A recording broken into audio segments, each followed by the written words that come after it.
ഇന്ന് ഞായറാഴ്ചയാണ്. രാവിലെ എണീറ്റു. രാവിലെ എന്ന് വെച്ചാൽ ഒരു 11 മണി 11:30 12 മണിയാവാറായി. അമ്മ ചോറുണ്ടാക്കി വെച്ചിട്ടുണ്ടായി, കൂർക്കത്തോരനും വെച്ചിട്ടുണ്ടായി.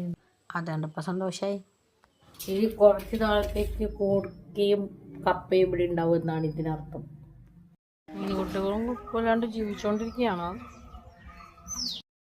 പ്രത്യേകമൊരു അന്തരീക്ഷം, വെയിലൊക്കെ ഒരു അന്തരീക്ഷം. ഇടയ്ക്ക് വിട്ടൊക്കെ പുറത്തോട്ട് പോവും.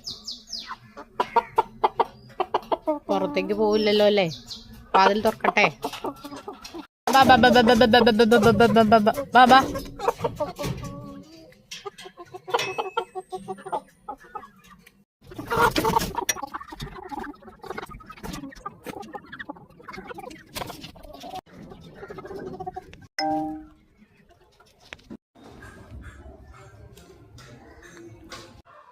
ഈ ചുരുട്ട് വെച്ചേക്കുന്ന സാധനം അഴിച്ചെടുക്കലാണ് ഇനിയൊരു മതിയായ പാട്. ചെറുതായിട്ടൊന്ന് മടങ്ങിയാൽ പോലും വെള്ളം അപ്പം തന്നെ സ്റ്റക്കാവും. പിന്നെ വെള്ളം വരില്ല. പിന്നെ ഒരുപാട് നീളമുണ്ട്. അതുകൊണ്ട് ഇത് ശരിയാക്കാൻ വേണ്ടി പിന്നെയും പോയ സ്ഥലത്തുനിന്ന് ചുരുങ്ങി കിടക്കുന്ന സ്ഥലത്തേക്ക് തിരിച്ചു വരേണ്ടി വരും. ഇനി കോഴിക്കുട്ടികൾ നോക്കാമെന്ന് വെച്ചാൽ അവരുടെ അടുത്തേക്ക് പോയി. ഒരു കോഴി ആദ്യമേ ചത്തുപോയായിരുന്നു. പിന്നെ ആഴ്ച ദിവസം ഒരു കോഴീനെ കാണാണ്ടായി. ഇനി ആകെ ബാക്കി 9 കോഴികൾ മാത്രമേ ഉള്ളൂ. അവരൊത്തിരി ദൂരത്തേക്കൊന്നും പോകില്ല. പക്ഷേ ഇങ്ങനെ ഇടയ്ക്കിടയ്ക്ക് പഠിപ്പിക്കാത്തതുകൊണ്ട് ഇടയ്ക്കിടയ്ക്ക് വന്ന് നോക്കാമെന്നുള്ളൂ. ഇതും ഒരു കൈൻഡ് ഓഫ് പെക്കാപ്പി പോലെയാണെന്ന് തോന്നുന്നു. എന്ത് കിട്ടിയാലും കഴിച്ചുകൊണ്ടേയിരിക്കും. അങ്ങനെ ഇതുങ്ങൾക്കൊക്കെ ഫുഡ് കഴിച്ച് നോക്കിക്കഴിഞ്ഞപ്പോഴാണ് വെള്ളമൊക്കെ ഒരു ഫുള്ള് തട്ടി മറിച്ചിട്ടേക്കാണ്. ഇവർക്കിടെ ഈ വെള്ളം നിറക്കൽ തന്നെ ഒരു ബുദ്ധിമുട്ടുള്ള പണിയാണ്. ഇവരുടെ ബക്കറ്റിൽ വെള്ളം നിറക്കണ പോരാതെ വേറൊരു ചെറിയ പാത്രമുണ്ട്, അതിനകത്തും കൂടി വെള്ളം നിറച്ച് വയ്ക്കും.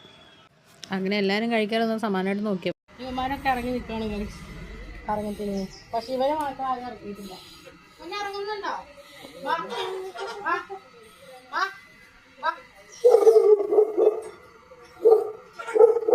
കുട്ടിയുടെ കുഞ്ഞാണ് വെറുതെ അല്ലേ ഇറങ്ങാത്ത ആരും കൂട്ടും അവിടെ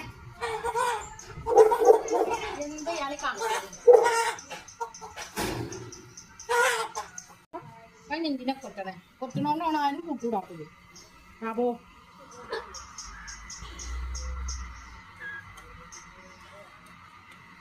ഫുഡ് കൊടുക്കാം. എല്ലാവരും നോക്കി ഞാൻ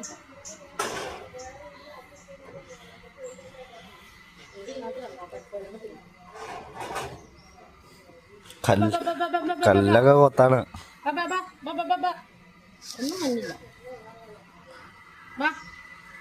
ഇത് കഴിച്ചിറങ്ങിയോണ്ട് പുറത്തേക്ക് ഇറങ്ങിയാൽ നോക്കി നിങ്ങൾ വെള്ളം കൊടുക്കുന്നു ഇവിടെ.